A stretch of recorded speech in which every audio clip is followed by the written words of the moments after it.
اعوذ باللہ من الشیطان الرجیم بسم اللہ الرحمن الرحیم۔ اللہ کرے کہ میرے سننے والے سب اچھے حالوں میں ہوں اور اللہ تعالیٰ ان پر اپنی رحمتیں اور برکتیں کرے۔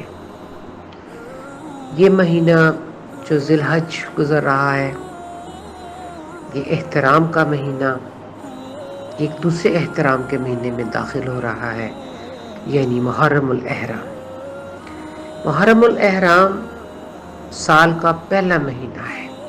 متواتر 3 مہینے، ذی القعدہ احترام کا، ذی الحج احترام کا مہینہ اور محرم الاحرام احترام کا مہینہ ہے، جن کی اللہ تعالیٰ نے قرآن میں بتایا کہ مہینے احترام کے ہیں۔ اس میں ہر برائی سے بچا جائے، اس میں ہر اس چیز سے بچا جائے جس سے اللہ نے ممانعت فرمائی ہے۔ اس مہینے میں کیونکہ ٹائم شارٹ ہوتا ہے تو میں چاہتی ہوں کہ میں فوراً اپنے سبجیکٹ پہ آؤں۔ اس ماہ میں جو ہم نے نہر یعنی قربانی اللہ کی راہ میں دی ہے اور حضرت اسماعیل کی یاد کو تازہ کیا ہے، اسی طرح ہم اب محرم الاحرام میں داخل ہو رہے ہیں۔ یہ دونوں مہینوں کو سورت کور اپ کرے گی، آپ کو بتائے گی، بہت سے میننگز اس کے اندر سے نکلتے ہیں۔ جیسے اللہ تعالیٰ نے فرمایا تھا انا اعطیناک الکوثر، اے نبی صلی اللہ علیہ وسلم ہم نے آپ کو خیر کثیر عطا فرمائی ہے۔ لوگوں کا خیال ہے کہ کوثر جنت کے اندر ایک نہر ہے، جبکہ صحابی رسول فرماتے ہیں کہ جنت کے اندر والی نہر بھی تو اس خیر کثیر کا ایک حصہ ہے جو اللہ نے حضور صلی اللہ علیہ وسلم کو عطا فرمائی تھی۔ آپ کے خیال میں حوض کوثر الکوثر، انا اعطیناک الکوثر یعنی نعمت کثیر کا ایک حصہ ہے۔ اللہ نے کثرت سے امت محمدیہ پر نعمتیں نازل فرمائی، کثرت سے۔ اسی طرح جن لوگوں نے الکوثر کو نبوت اور قرآن کا ہے، اس کے نزدیک بھی اس میں جو لام کا اضافہ ہے وہ ہے، لیکن ہم یہاں پر وہی ڈیٹیل کریں گے، اس کی تفسیر وہی کریں گے جو اللہ کے رسول صلی اللہ علیہ وسلم نے فرمائی۔ یعنی حضرت انس رضی اللہ تعالیٰ عنہ کی روایت ہے کہ رسول اللہ صلی اللہ علیہ وسلم نے فرمایا، میں جنت میں گیا تو وہاں ایک نہر دیکھی جس کے دونوں کناروں پہ موتی کے خیمے تھے۔ میں نے نہر میں ہاتھ ڈال کر دیکھا تو خالص مشک کی طرح خوشبودار تھی۔ میں نے کہا جبریل امین یہ کیا ہے؟ جبریل علیہ السلام نے کہا یہ وہی کوثر ہے جو اللہ تعالیٰ نے آپ کو عطا کی ہے۔ اور پھر حضرت انس رضی اللہ تعالیٰ کی روایت میں آیا ہے کہ حوض کوثر وہ دودھ سے زیادہ سفید اور شہد سے بڑھ کر شیریں ہے۔ اس میں پرندے ہیں جن کی گردنیں اونٹوں کی گردنوں کی طرح ہیں۔ حضرت عمر رضی اللہ تعالیٰ نے عرض کیا یا رسول اللہ صلی اللہ علیہ وسلم پھر تو وہ بڑے لطیف ہوں گے۔ حضور صلی اللہ علیہ وسلم فرمایا عمر ان کا کھانا اس سے بھی زیادہ لطیف ہے۔ حضرت اسامہ بن زید راوی ہیں کہ حضرت حمزہ بن عبد المطلب کی بیوی نے عرض کیا یا رسول اللہ صلی اللہ علیہ وسلم کہ آپ صلی اللہ علیہ وسلم کو جنت کے اندر ایک نہر دی گئی ہے جس کو کوثر کہا جاتا ہے؟ فرمایا ہاں، اور اس کی زمین موتی، مونگے اور زبر جد اور یاقوت کی ہے۔ وہ اتنی بڑی ہے جیسے ایلا سے سنا تک کی مسافت اس کے کوزے ستاروں کی تعداد کے موافق ہے۔ جو اس کے ارد گرد پانی پینے کے بخورے رکھے ہیں، برتن ہیں، وہ آسمان پر ستاروں کی تعداد کے برابر ہے کہ اس سے بھی زیادہ ہے، جس سے اللہ کے رسول صلی اللہ علیہ وسلم اپنی امت کو سیراب کریں گے، اپنے ہاتھوں سے پانی پلائیں گے۔ اور وہ پانی کیسا ہے؟ وہ پانی مشک کی اس میں خوشبو آ رہی ہوگی، اور وہ دودھ سے زیادہ سفید ہوگا اور شہد سے بڑھ کر شیریں ہوگا۔ یہ ایسا پانی برکت والا ہے جو حوض کوثر عطا کی گئی۔ پھر اللہ تعالیٰ فرماتا ہے اِنَّا أَعْطَيْنَاكَ الْكَوْثَرَ، اے نبی صلی اللہ علیہ وسلم ہم نے آپ کو عطا کر دی ہے کوثر۔ جنت میں ایک بہت بڑے پاٹ کی نہر جس کے ضرور سونے اور چاندی کے ہوں گے، جن کی تعداد سوائے رب کے کوئی نہیں جانتا۔ حضرت ابن عمر کی روایت ہے کہ رسول اللہ صلی اللہ علیہ وآلہ وسلم نے ارشاد فرمایا، کوثر جنت میں ایک نہر ہے جس کے دونوں کنارے سونے کے ہیں اور پانی موتیوں کی زمین پر بہتا ہے۔ سبحان اللہ، یعنی نیچے موتی لگے ہوئے ہیں اور اوپر پانی بہ رہا ہے، اور پانی اتنا صاف اور شفاف ہے کہ نیچے سے موتی بھی نظر آ رہے ہیں۔ اگر ایک انسان حوض کوثر کو یا نہر کوثر کو دیکھے تو اس کو تہ تک پانی نظر آتا ہے کہ اس کی تہ میں کیا ہے، اسے تہ تک پانی نظر آئے گا اتنا، اور اس کی کیسے ہوگا، وہ دودھ سے زیادہ سفید اور شہد سے بڑھ کر شیریں ہوگا۔ پھر اللہ تعالیٰ کیا فرماتا ہے یہاں، اے محمد مصطفیٰ صلی اللہ علیہ وآلہ وسلم ہم نے آپ کو آپ کی امت کے لیے کیا عطا کر دی ہے، نہر کوثر، کثرت۔ اور اس کے میننگز بہت سے علماء نے یہ لیے کہ ہر چیز کی کثرت کی آپ کی امت کے لیے، تمام نعمتوں کی کثرت کر دی۔ اتنی کثرت کسی امت پہ نہیں ہوئی جتنی کثرت میں نے آپ کی امت کو عطا فرمائی، میں نے جتنی برکت آپ کی وجہ سے آپ کی امت کو عطا فرمائی، میں نے آپ کی وجہ سے آپ کی امت کے لیے مقام محمود آپ کو عطا فرمایا، وہ شفاعت کی کرسی عطا فرمائی جس میں آپ اپنی امت کی شفاعت فرمائیں گے۔ تو پھر آپ کیا کریں، فصلی لربک وانحر، تو یعنی اللہ نے آپ کو کوثر عطا فرمائی، اس کے شکر میں نبی صلی اللہ علیہ وسلم آپ نماز پڑھیں، آپ نماز پڑھیں۔ نماز کے اندر شکر کی ہر قسم موجود ہے، زبان سے شکر، دل سے شکر، ہاتھ پاؤں سے، ہر طرح سے نماز میں شکر خدا ہوتا ہے۔ سب سے بڑی فارم کون سی ہے نماز کی، شکر کی، وہ نماز ہے۔ اب ہم محرم الاحرام میں داخل ہو گئے، کیا کہ سب سے جو بڑی فارم ہے شکر کی وہ نماز ہے۔ کیوں؟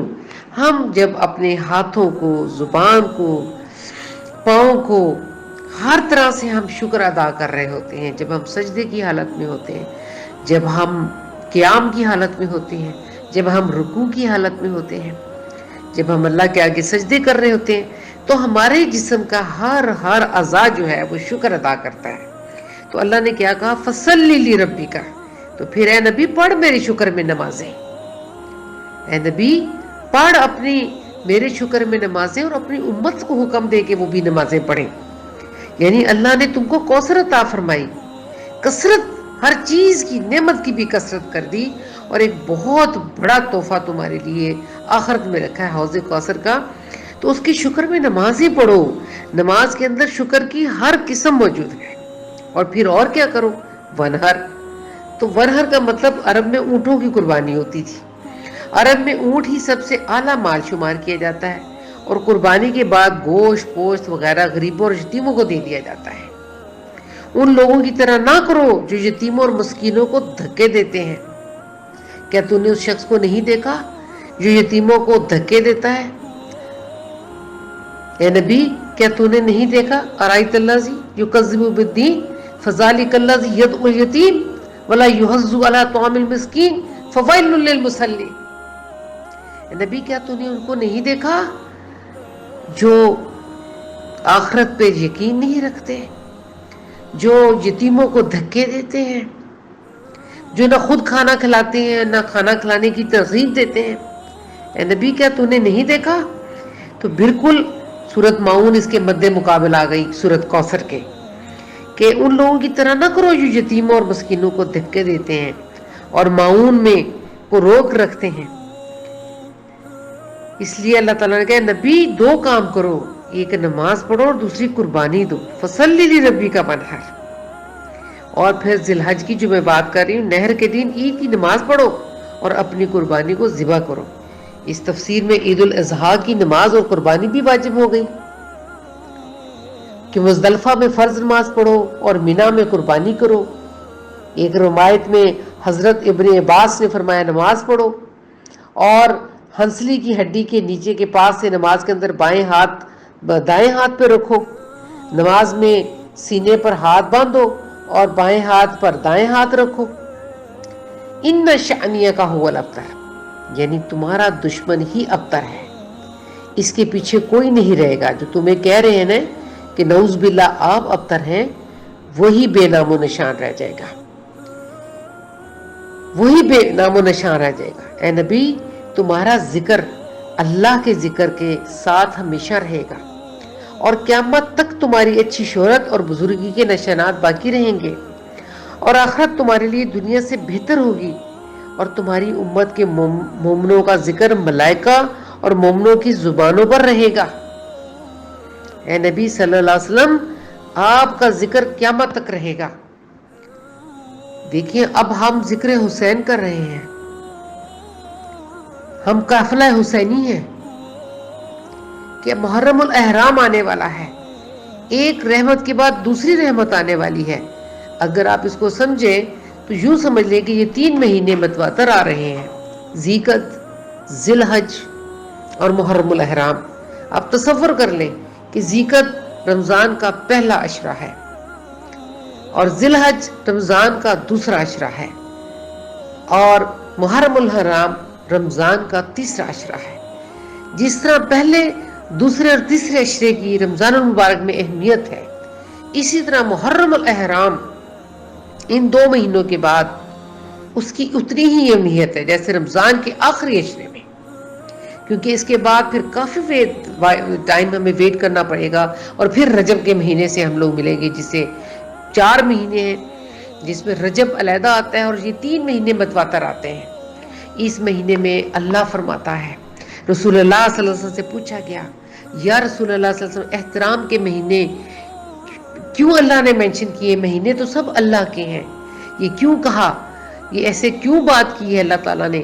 حضور اکرم صلی اللہ علیہ وسلم فرمایا اس مہینے میں تم گالی گلوچ نہ دو، اونچی آواز نہ کرو، جیسے لوگ حج کرنے جاتے ہیں دھکم پیل نہ کرو، حجر اسود کو بوسہ دینے کے لیے جو ہے آپ آدم کی بے حرمتی نہ کرو، دھکم پیل نہ کرو، وہاں سلیقے سے رہو جب آپ حج کرنے کے لیے جاتے ہیں، روزہ رسول پر حاضری دینے کے لیے جاتے ہیں، اور جب تک تم پہ جنگ مسلط نہ کی جائے تم مسلط نہ کرو، اور وہاں کے جانوروں کو شکار نہ کرو، اور ایون کہ یہاں تک کہ تمہارا بال ٹوٹ جائے تو اس کا بھی تم دم یا صدقہ دو۔